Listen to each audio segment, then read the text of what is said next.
अस्सलामु अलैकुम एवरीवन।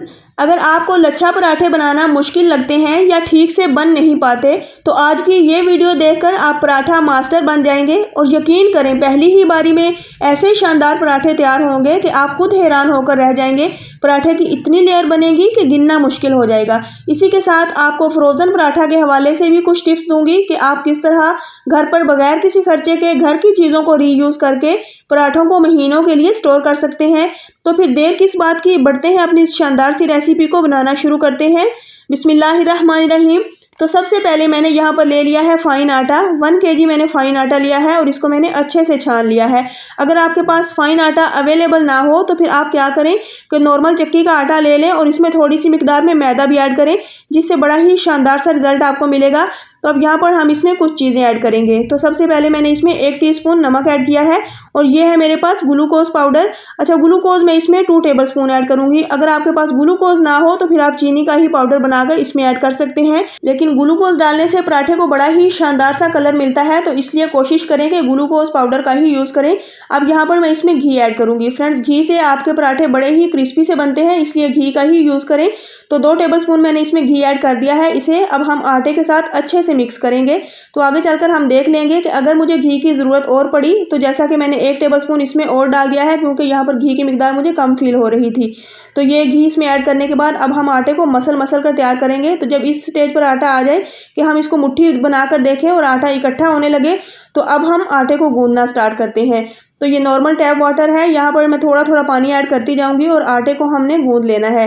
तो आपने इसको थोड़ा सा जानदार रखना है, यानी कि थोड़ा सा आपने इसको हार्ड गूंदना है। अगर आप इसको पतला कर देंगे तो फिर आपके पराठे शानदार नहीं बनेंगे, क्रिस्पी नहीं बनेंगे। तो इसलिए आपने आटे को बहुत ज़्यादा सॉफ्ट इसकी डो नहीं बनानी, ये करना है कि थोड़ी सी हार्ड डो आपने बनानी है। आटा गूंदने के बाद इसको हम घी लगाकर 1 घंटे के लिए काउंटर पर छोड़ देंगे, ताकि आटा हमारा अच्छे से सेट हो जाए, क्योंकि अगर आटा अच्छे से सेट होगा तो ही हम इससे बड़े ही मज़ेदार से पराठे तैयार कर सकेंगे। तो लगभग 1 घंटा गुजर चुका है और अब हम आटे को चेक कर लेते हैं। तो माशाल्लाह से आटे की कंडीशन चेक करें, कितना सॉफ्ट ये हो चुका है। बड़ा ही शानदार सा हमारा आटा तैयार हो चुका है। अब हम एक बार इसको हल्का सा फिर से मसल लेंगे। तो चलें अब इसको ले आते हैं हम काउंटर पर। तो यहाँ पर मैंने इसका एक रोल सा तैयार कर लिया है। अब हम इसके एक ही साइज़ के इसमें से पेड़े निकाल लेंगे। तो आप इसी तरह कटिंग करते जाएं और इस तरह ये होता है कि बराबर साइज़ के पेड़े हम बना लेते हैं, जिससे तमाम पराठों का एक ही साइज़ बनता है। तो इसीलिए कोशिश किया करें कि ये काम पहले से ही कर लिया करें, क्योंकि इससे फिर हम पराठे के पेड़े भी पहले तैयार कर लेते हैं। हम इस डो को हल्की सी शेप देते जाएंगे और एक पेड़े की शेप देकर इसको हम साइड पे रखते जाएंगे, जिससे इसको रेस्ट भी मिलती जाएगी और हमारा पेड़े बनाने का स्टेप 1 मुकम्मल होता जाएगा। तो फ्रेंड, ये स्टेप 1 इसलिए मैं इसको कह रही हूँ कि इसके बाद हम आगे चलकर इन पेड़ों को मज़ीद शेप देने वाले हैं। तो यहाँ पर मैं इसको इसी बर्तन में दोबारा से डालकर इसके ऊपर घी दोबारा से अप्लाई करूँगी और इसको छोड़ देंगे तकरीबन 10 मिनट के लिए। ये काम भी आपने लाजमी करना है कि इसको साथ साथ रेस्ट लाजमी देनी है। अगर आप इसको रेस्ट देकर बनाएंगे तो एक तो ये पराठे बड़े ही शानदार से तैयार होंगे और दूसरा बहुत जल्दी बन जाते हैं, यानी कि इसको बनाने के लिए आपकी आधी मेहनत फिर लगती है। तो 10 मिनट के बाद अब हम एक एक पेड़ा लेते जाएंगे और इसको हम काउंटर पर लाकर अपने शानदार से पेड़े रेडी करते जाएंगे। तो फ्रेंड्स, आपने इसी तरह करना है जिस तरह कि मैं कर रही हूँ। इसको ओवल शेप देनी है और ओवल शेप देने के बाद आपने इसके ऊपर फिर से हल्का सा घी अप्लाई करना है। तो फ्रेंड्स, घी अप्लाई करने में आपने कंजूसी नहीं करनी, इसी वजह से आपके शानदार से और क्रिस्पी से पराठे तैयार होंगे। तो बस इस तरीके से फिर आपने इसको पकड़ते जाना है और चुनट सी इसके अंदर बनाते हुए और पीछे को आपने अपनी तरफ खींचते जाना है और एक लंबा सा रोल तैयार कर लेना है। तो बड़ा ही अमेजिंग सा ये हमारा पेड़ा रेडी होने वाला है और बड़ा ही आसान तरीका है, कोई मुश्किल तरीका भी नहीं है। तो बस इस तरह अब हमने रोल तैयार करने के बाद अपनी फिंगर के ऊपर इसको रोल करना है और ये पेड़ा हमने रेडी कर लिया है। तो एक पेड़ा मैं आपको और बनाकर दिखाती हूँ कि अगर आपको वो वाला तरीका मुश्किल लगे तो आप ये वाला तरीका अपना सकते हैं। इसी तरह आपने ओवल शेप में पहले रोटी बेल लेनी है और फिर उसके बाद उसके ऊपर हल्का सा घी अप्लाई करने के बाद ऊपर की तरफ उसको फोल्ड कर देना है आधी रोटी को पकड़कर। फिर से इसके ऊपर घी अप्लाई करें और फिर से इसको रोल कर दें। तो इसको दोबारा से इसी तरह प्रेस करना है आपने और खींचना है। खींचने के बाद इसी तरह अपनी फिंगर के ऊपर इसको फोल्ड करते हुए इसको पेड़े की शेप दे लें। तो बस इसी तरह मैं सारे पेड़े तैयार करती जाऊंगी और अपने पेड़े बना कर रखती जाऊंगी और इस तरह ये होगा कि साथ ही हमारे पेड़ों को स्टे भी मिलता जाएगा। जिससे हमारे पराठे बनाने में हमें मुश्किल नहीं होगी। तो बस ये देखें, इस तरह मैं सारे पेड़े रेडी कर लूँगी। तो ये पेड़े रेडी करने के बाद आपने इनको लिटा कर रखना है। अगर आप इन्हें खड़ा रखेंगे तो फिर आपके पेड़े की शेप खराब हो सकती है। तो यहाँ पर एक एक पेड़ा उठाते जाएं और काउंटर पर लाकर इसको गोल गोल घुमाते हुए अंदर की तरफ प्रेस करते हुए शानदार से पेड़े रेडी कर लें। तो फ्रेंड्स, ये हमारे फाइनल पेड़े रेडी हो चुके हैं। देखा कितने लेयर बाय लेयर हमने पेड़े रेडी कर लिए हैं। अब एक कली ले लें, मैं आपको फ्रोजन पराठे बनाकर उनको फ्रीज करने का तरीका बताती हूँ। ऐसी कली तो हर घर में ही होती है, या फिर कोई भी जो कि आपके सामान के साथ शापर वगैरह, थैलियाँ वगैरह आती हैं, उनकी कटिंग कर लें अपने पराठों के हिसाब से। जो पराठे का साइज होगा उसी हिसाब से आप कली की कटिंग करें। और ऐसे बर्तन भी हर घर में ही होते हैं जो कि एयर टाइट होते हैं।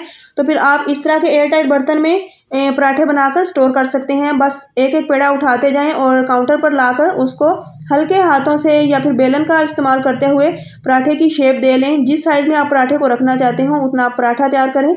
और अब आपने क्या करना है कि इस बर्तन को हल्का सा घी के साथ ग्रीस करें और एक कली इसके अंदर बिछा दें ताकि आपका पराठा नीचे ना चिपके। अब इसके ऊपर एक पराठा रखें, हल्का सा इसको घी की मदद से ग्रीस करें, फिर से इसके ऊपर एक कली बिछाएं और फिर से पराठा रखें।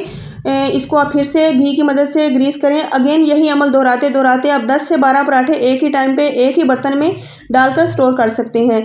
तो फ्रेंड्स, ये सर्दी के मौसम में पराठे बनाने का शानदार तरीका मैं आपको बता रही हूँ कि अगर आपको सुबह के टाइम पे पराठे बनाना मुश्किल लगते हैं तो रात को आप अपने बच्चों के लिए ये पराठे बनाकर फ्रीज कर दें और सुबह को उठकर फिर उन्हें फ्राई करके दें।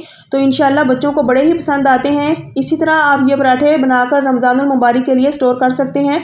इससे आपका काम आसान हो जाएगा, सहरी बनानी बहुत ज़्यादा आसान हो जाती है। तो आप अपनी मुश्किलों को कम करके आसानियाँ पैदा कर सकते हैं, बस थोड़ी सी मेहनत के साथ और थोड़ी सी टिप्स को फॉलो करते हुए। यहाँ पर ये पराठा मैं फ्राई पैन में बना रही हूँ, आप इसे तवे पर भी बना सकते हैं या कोई भी बर्तन हो जिसमें आप पराठे बनाते हो आप उसे बनाकर तैयार कर सकते हैं। तो दोनों तरफ से मैंने पराठे को पहले सेक लिया था, फिर मैंने उसके बाद उसके ऊपर घी लगाया है। अच्छा, इस स्टेज पर आप यहाँ पर इसमें ऑयल भी लगा सकते हैं, लेकिन आपने इसके अंदर जितना भी यूज़ किया है वो घी का ही यूज़ करना है। तो अब इसको हल्का हल्का ऊपर से प्रेस करते हुए इसको शानदार सा कलर आने तक हम फ्राई करेंगे। तो ये देखें कितना शानदार सा इसका कलर आ चुका है। ये सिर्फ और सिर्फ जो हमने इसके अंदर ग्लूकोज का यूज़ किया है उसी की वजह से है। और जब पराठे फ्राई हो रहे होते हैं तो बड़ी ही अमेजिंग सी खुशबू आती है अगर आपने इसमें ग्लूकोज का यूज़ किया हो। तो फ्रेंड्स, ये देखें शानदार से मेरे पराठे रेडी हो चुके हैं और देखें इसका कलर चेक करें और माशाल्लाह से कितने मज़ेदार और शानदार से हमारे ये पराठे हैं। अब मैं आपको इसके लच्छे भी दिखाती हूँ कि जलेबी के बलों से भी ज़्यादा इसमें लच्छे बन चुके हैं। तो गिनना मुश्किल है, ये इतने लच्छे इसके अंदर बनकर तैयार हुए हैं। बिल्कुल कराची स्टाइल हमारे लच्छा पराठा बनकर तैयार हो चुके हैं। तो आप भी अब इसी तरह इन मेरी टिप्स को फॉलो करते हुए शानदार से पराठे बनाकर इंजॉय कर सकते हैं। तो फ्रेंड्स, अगर मेरी रेसिपी पसंद आए तो प्लीज़ लाइक करें, ज़्यादा से ज़्यादा शेयर करें और मेरे चैनल आसान खाने को सब्सक्राइब कर दें। तो फिर इंशाल्लाह नेक्स्ट लेकर आऊँगी बड़ी ही अमेजिंग और मज़ेदार रेसिपी। मुझे अपनी दुआओं में याद रखिए। अल्लाह हाफिज़।